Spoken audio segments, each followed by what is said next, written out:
दोस्तों, अवाम India voice की तरफ से सभी लोगों को नमस्कार।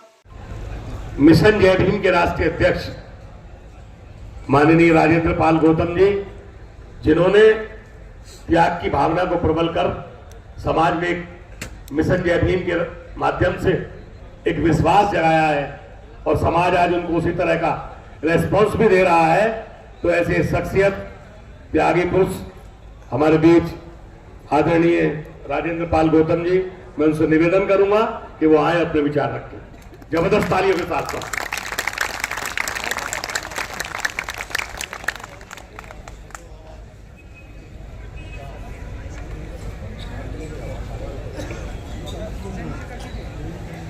किसने लगाया फोन? दुनिया को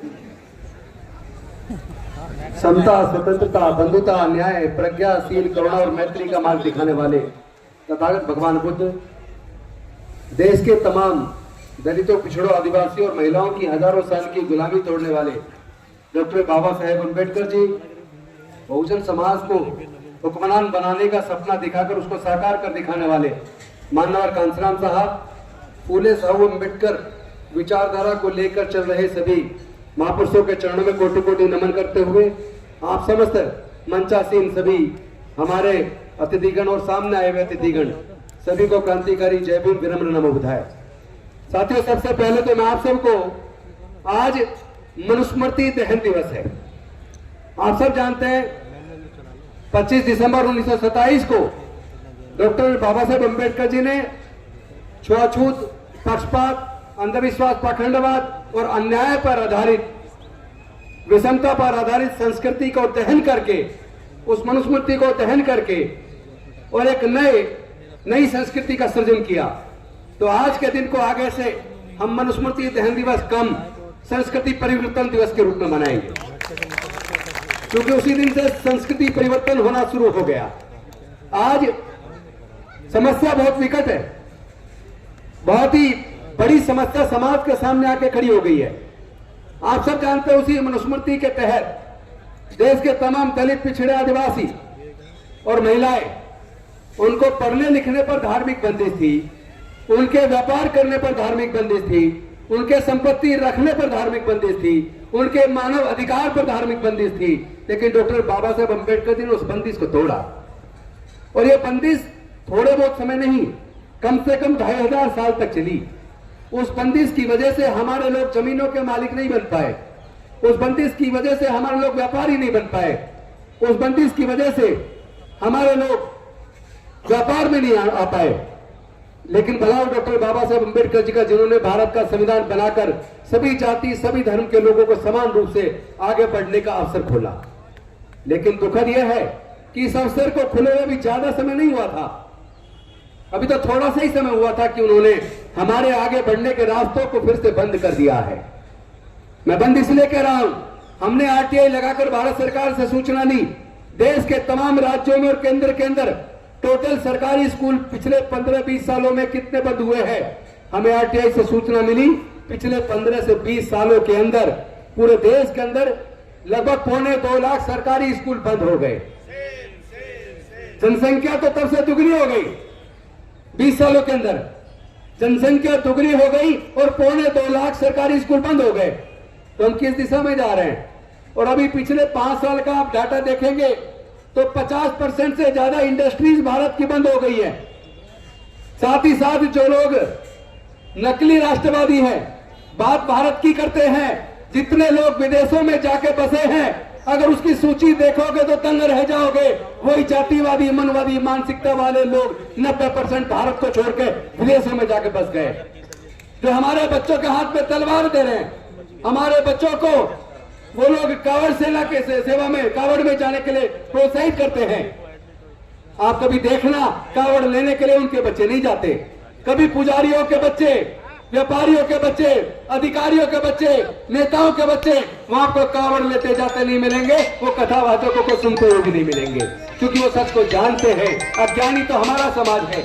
बाबा साहब उनको समझाते समझाते भारत को छोड़कर, पूरी दुनिया को छोड़कर हमें चले गए, लेकिन हमारे लोग पता नहीं क्यों समझना नहीं चाहते। आज स्थिति इतनी खराब है, शिक्षा की वजह से हम लोग थोड़े आगे बढ़े थे। क्योंकि आपको याद होगा गुलामगिरी में किस तरीके से भारत के इतिहास को ज्योतिबा फूले जी ने वर्णित किया, और साथ ही साथ उन्होंने बताया ज्ञान बिना मति गई, मति बिना नीति गई, नीति बिना गति गई, गति बिना धन गया, धन के अभाव में हमारे लोग गरीब और गुलाम हो गए, मजबूर हो गए। और ये जो सारा नुकसान हुआ ये अविद्या की वजह से हुआ। इसी अविद्या की वजह से हमारे लोग हजारों साल गुलाम रहे। लेकिन बलाउ डॉक्टर बाबा साहेब अम्बेडकर जी का, जिन्होंने हमारी गुलामी की जंजीरों को न केवल तोड़ा बल्कि सरकारी नौकरियों में रिजर्वेशन देकर हमारे आगे बढ़ने का रास्ता खोला, शिक्षण संस्थानों में रिजर्वेशन देकर हमारा हायर एजुकेशन का रास्ता खोला। लेकिन अभी तो आजादी को कुछ ज्यादा लंबा समय नहीं हुआ था। अब से करीब 40 साल पहले विपरीत दिशा में सरकारों ने षड्यंत्र के तहत, मनुवादी व्यवस्था के तहत हमारे आगे बढ़ने के रास्तों को फिर से बंद कर दिया है। और आपको उन्होंने गर्दन को इस तरह काटा है, एकदम एक झटके में नहीं काटा, रहता है, धीरे धीरे रहता है, धीरे धीरे हमारा सब कुछ छिन गया और हमारे लोगों को पता भी नहीं चला। हमारे लोग जज बने, इंजीनियर बने, कलेक्टर बने, साइंटिस्ट बने, प्रोफेसर बने, ब्यूरोक्रेट्स बने, राष्ट्रपति तक बने, मुख्यमंत्री बने, चीफ जस्टिस ऑफ इंडिया बने। लेकिन उसके बावजूद, इतने सारे पढ़े लिखे विद्वान होने के बावजूद, जो डॉक्टर बाबा साहब अम्बेडकर देकर गए थे 70% छिन गया है, 30% बचाव छिनने वाला है। आपको पता नहीं है क्या? आपको तो सबको पता होगा। अभी 69,000 वैकेंसी उत्तर प्रदेश की सरकार में निकली थी। 69,000 वैकेंसियों में से बहुजन समाज की, SC, ST, OBC की लगभग 19,000 वैकेंसी वो लोग खा गए। और वहां 500 दिन से ज्यादा हो गए बहुजन समाज के लोग सड़कों पे बैठे नौकरी के लिए, वो टीचर। लेकिन वहां की सरकार गूंगी बहरी सरकार सुन नहीं रही है। अभी एक आंकड़ा है जो संसद के अंदर रखा गया, आपको पता होगा, हाई कोर्ट, सुप्रीम कोर्ट के अंदर 650 जजों की भर्ती हुई है पिछले 5 सालों के अंदर। और उन 650 जजों में 490 स्वर्ण जाति के लगभग 75% स्वर्ण जाति के भर्ती हुए हैं। बाकी के 25% में SC, ST, OBC और माइनॉरिटी, यानी जिसकी जनसंख्या लगभग 90% है, उनके हिस्से में आया 25%। देश की अगर खेती की जमीन बात करें तो वो 90% उन्हीं स्वर्णों के हाथ में है। देश के अगर व्यापार की बात करें तो वो 95% उनके हाथ में है। देश के अगर सारे तमाम संसाधनों की बात करें तो 90% उनके पास है। आपके पास क्या है? आप बार बार कहते हैं कि हम 85% है, 88% है। अरे हमारे लोग ही तो उनकी ताकत बना रहे हैं। आप मुझे बताइए, जब दलितों पर उत्पीड़न होता है, आदिवासियों पर उत्पीड़न होता है, पिछड़े वर्ग पर उत्पीड़न होता है, इन वर्गों की हकमारी होती है, इन लोगों की नौकरियां छीन ली जाती हैं, आपने कहीं देखा RSS, बजरंग दल, विश्व हिंदू परिषद के लोग हमारे अधिकार पर कभी कोई धरना प्रदर्शन करते देखे? कभी आवाज उठाते देखे? किसी जातिगत उत्पीड़न के खिलाफ कभी आपने RSS, बजरंग दल, विश्व हिंदू परिषद को बोलते देखा? जब वो लोग हमारे लिए नहीं बोलते तो हमारे लोग उन संगठनों में जाकर उनकी ताकत क्यों बना रहे हैं? हम ही लोग उनको ताकत दे रहे हैं। उनके पास कोई ताकत नहीं है, ताकत हमारी है, वोट हमारा, राज वो कर रहे हैं। हम लोग केवल नारा लगा रहे हैं, जिसकी जितनी संख्या भारी उसकी इतनी हिस्सेदारी होगी। कैसे देगा कौन, जब सत्ता हम उनके हाथों में सौंप रहे हैं? धर्म के नाम पे धर्म की अफीम पिला के हमें अंधा कर दिया गया है। हमें अपनी आंखें खोलनी होंगी। जब तक हम अपनी आंखें नहीं खोलेंगे तब तक कुछ होने वाला नहीं है। आपको याद होगा, आप देख रहे हो कि आजकल 3-4 दिन से एक न्यूज चल रही है, हंसदेव जंगल छत्तीसगढ़ के अंदर। अभी अडानी जी को उन्होंने पूरा ठेका दे दिया, पूरे आदिवासियों को उजाड़ के वहां पे करीब 91 हेक्टेयर जमीन पूरी काट के, पेड़ों को 50,000 से ज्यादा पेड़ काट दिए, उसमें सैकड़ों, कितने उसमें पक्षी मारे गए, कितने घोंसले उजाड़ दिए, कितने घर उजाड़ दिए, कितने जानवरों के घर उजाड़ दिए, और इतने बड़े पैमाने 50,000 पेड़ काट दिए। आप एक पेड़ काट दो, मुकदमा दर्ज होकर अंदर मिलोगे। क्या हो रहा है देश के अंदर?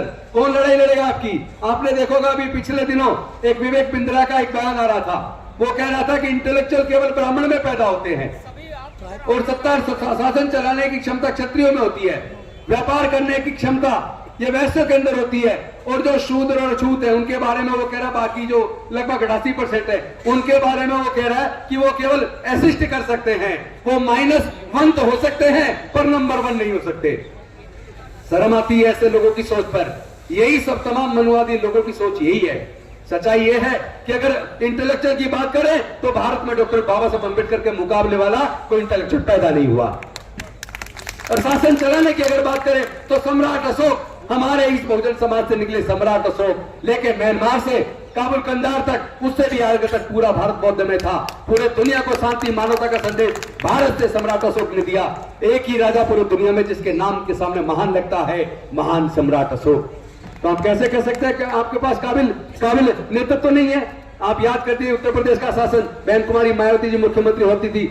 आज पूरे देश के अंदर जिस तरह का जुल्म उत्पीड़न है, अन्याय अत्याचार बढ़ा है, जुल्म बढ़ा है और जिस तरह क्राइम बढ़ा है, अभी एनसीआरबी का डाटा है, क्राइम के मामले में उत्तर प्रदेश ने सबको पीछे छोड़ दिया।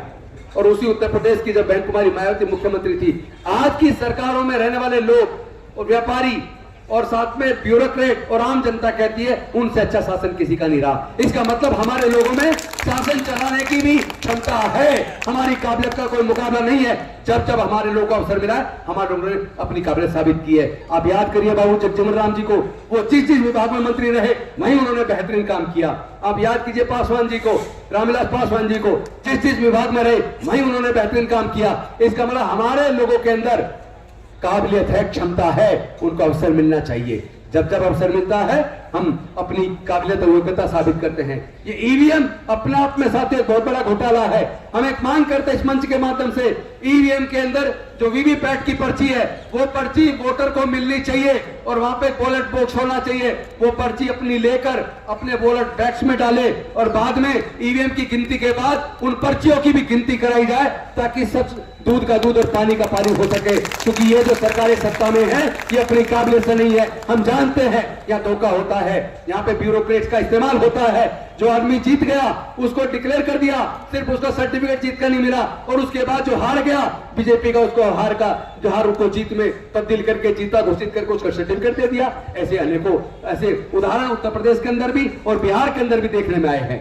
इसका मतलब आप जानिए, जब जर्मनी के अंदर केवल 2 लोगों ने कोर्ट के अंदर केस डाला कि हमें ईवीएम पे भरोसा नहीं है, हम जिसको वोट देना चाहते हैं हमें पता ही नहीं लग रहा हमारी वोट वहां जा रही है, वहां पे सुप्रीम कोर्ट ने वहां पे बैन कर दिया ईवीएम को। और जिन देशों ने ईवीएम बनाई है उन देशों ने ईवीएम पे भरोसा नहीं किया, ईवीएम को हटा दिया, वहां पे वोट बैलेट पेपर से होता है। तो मंच के माध्यम से निवेदन करते हैं भारत की सरकार से कि आप बैलेट पेपर से चुनाव कराइए और या अगर आप ईवीएम से करा रहे हैं तो उसमें जो पर्ची निकलती है वो वोटर को दीजिए और साथ में बैलेट बॉक्स डालिए, वो पर्ची उसमें डाले और जब ईवीएम की गिनती हो जाए उसके बाद पर्चियों की भी गिनती कर उसका 100% मिलान कराया जाए। साथ ही साथ देश के जितने प्राकृतिक संसाधन है, जल जंगल जमीन, कोई अपनी मां के पेट से लेकर पैदा नहीं हुआ, उसमें हमारे लोगों को हिस्सेदारी भागीदारी चाहिए। देश के तमाम प्राइवेट सेक्टर में हमें रिजर्वेशन चाहिए। क्यों चाहिए? लोग कहते हैं प्राइवेट सेक्टर में रिजर्वेशन नहीं हो सकता। क्यों नहीं हो सकता? आपको याद होगा माननीय सुप्रीम कोर्ट का जजमेंट आया था अब से कुछ साल पहले। उन्होंने कहा कि जितने भी प्राइवेट स्कूल हैं जो सरकारी जमीन सस्ते दाम पे लेके खुले हैं उसमें उनको 25% ईडब्ल्यूएस और डीजी कैटेगरी को देना पड़ेगा। तो वही सिद्धांत जो पब्लिक स्कूल पर लागू होता है, उनको सरकारी जमीन मिली है। तो मैं कहना चाहता हूं जितने बड़े उद्योगपति हैं उनको भी सरकार से सस्ते दाम पे जमीनें मिली हैं। जनता का पैसा जो बैंक में है वहां से लोन लेकर सरकार से जमीन लेकर उन्होंने अपने उद्योग खड़े किए हैं। तो इसका मतलब उनका उद्योग केवल उनके दम पे नहीं है, उसमें सरकार की मदद है, जनता का पैसा है। इसलिए देश के लोगों को उनकी संख्या के हिसाब से उनको रिजर्वेशन उसमें मिलना चाहिए। साथ ही साथ हमारी मांग है जितने भी विभाग हैं उसमें रोस्टर हमेशा रोस्टर बनाया जाता है, मेंटेन किया जाता है। हर एक रोस्टर को मेंटेन करने के लिए एक लाइसेंस ऑफिसर एसएसटी का होता है। लेकिन मैं देख रहा हूं बहुत सारे विभागों में लाइसेंस ऑफिसर या तो है नहीं या ऐसे आदमी को चुन के बनाया जाता है जो उसका ध्यान नहीं रखता। तो रोस्टर की सूची हर साल जारी होनी चाहिए, प्रॉपर रोस्टर हर विभाग वार हर पोस्ट वार मेंटेन होना चाहिए, ये भी हम लोग मांग करते हैं। और इसके साथ साथ देश में जो बंजर भूमि है उसको सरकार खेती योग्य भूमि बनाकर हमारे जिनके पास खेती की जमीन नहीं है वो किसी भी जाति धर्म को उनके अंदर समान रूप से उसको वितरित किया जाए। साथ ही साथ सरकारों ने जो ठेकेदारी प्रथा लाके हमारे लोगों की नौकरियां छीन ली है। पूरे देश में ठेकेदारी प्रथा है। लगभग 4.5 करोड़ सरकारी नौकरी केंद्र सरकार और राज्य सरकारों की है। लेकिन एक साजिश के तहत मनवादियों ने सरकारों के माध्यम से और यहाँ तक कि 5th पे कमीशन में फोर्थ क्लास एम्प्लॉयमेंट को पूरी तरह बैन करके आउटसोर्स कर दिया। ठेके पे भर्ती होती है, वो ठेकेदार जो भर्ती करता है पहले तो भर्ती करते वक्त पैसे लेता है, उसके बाद उनकी तनख्वाह का 40% हर महीने खा जाता है क्योंकि उसका एटीएम उसी के पास रहता है। और तीसरा उनका पीएफ और ईएसआई वो उनके अकाउंट में जमा नहीं करता, फर्जी सर्टिफिकेट डिपार्टमेंट में लगा के अफसरों को ले दे के उनसे मिलीभगत होती है, वो उनका पूरा पैसा खा जाता है। तो इसको ठेकेदारी प्रथा को अविलंब पूरी तरीके से खत्म किया जाए। और साथ ही साथ मैं कहना चाहता हूं जो सरकारी संस्थान सरकारों ने बेच दिए उनके बेचने से हमारे लोगों की जो नौकरियों के रास्ते बंद हो गए, मैं कहना चाहता हूं अगर इंदिरा गांधी जी के समय पर जब सारे बैंक और सारी इंश्योरेंस कंपनियां प्राइवेट होती थी, अगर इंदिरा गांधी जी ने उस वक्त सारे बैंकों का और सारी इंश्योरेंस कंपनियों का राष्ट्रीयकरण किया था, अगर उस वक्त राष्ट्रीयकरण किया जा सकता था तो आज भी राष्ट्रीयकरण किया जा सकता है। जो जो सरकार ने बेच दिया, चाहे वो इंडियन रेलवेज हो, चाहे वो आईटीडीसी के होटल हो, चाहे वो एमटीएनएल बीएसएनएल हो, या उसके साथ एयरपोर्ट हो, या बंदरगाह हो, या एयर इंडिया हो, जितने भी विभाग बेचे हैं उन सबका राष्ट्रीयकरण किया जाए और जहां राष्ट्रीयकरण नहीं है वहां पे रिजर्वेशन लागू किया जाए। ये सारी मांग हम सरकार के सामने करते हैं और ये साथ में भेज दी जाएगी। इसके साथ साथ एक मांग वर्षों से चली आ रही है, वो है ओल्ड पेंशन स्कीम। देश के अंदर जो लोग सरकारों में नौकरी करते हैं उनको पेंशन की स्कीम हुआ करती थी। सरकारों ने साजिश के तहत न्यू पेंशन स्कीम लाके पुरानी पेंशन स्कीम को बंद कर दिया और नई पेंशन स्कीम एक धोखा है। हमारे पूरे देश के अंदर दोबारा से ओल्ड पेंशन स्कीम को लागू किया जाए। पूरे देश के जितने भी कर्मचारी हैं पूरे देश में जाके इसकी मांग कर रहे हैं, धरने प्रदर्शन कर रहे हैं। सरकार गूंगी बहरी बन के बैठ गई है, उनको आंखें खोलनी चाहिए। और जो जिस तरह हमारी पहलवानों के साथ हुआ, जिस तरह हमारी दलित बहनों के साथ हुआ, जिस तरह इंद्र मेघवाल या दूसरे हमारे समाज के लोग की हत्या हो रही है, ऐसी हत्या पे सरकारें तुरंत सख्ती से कार्रवाई करें। 3 महीने के अंदर चार्जशीट दाखिल हो और उसके साथ साथ फास्ट ट्रैक कोर्ट के अंदर मुकदमा चला के 6 महीने के अंदर सजा सुनिश्चित की जाए। इन सब मांगों के साथ बहुत बहुत धन्यवाद। नमो बुद्धाय, जय भीम, जय भारत।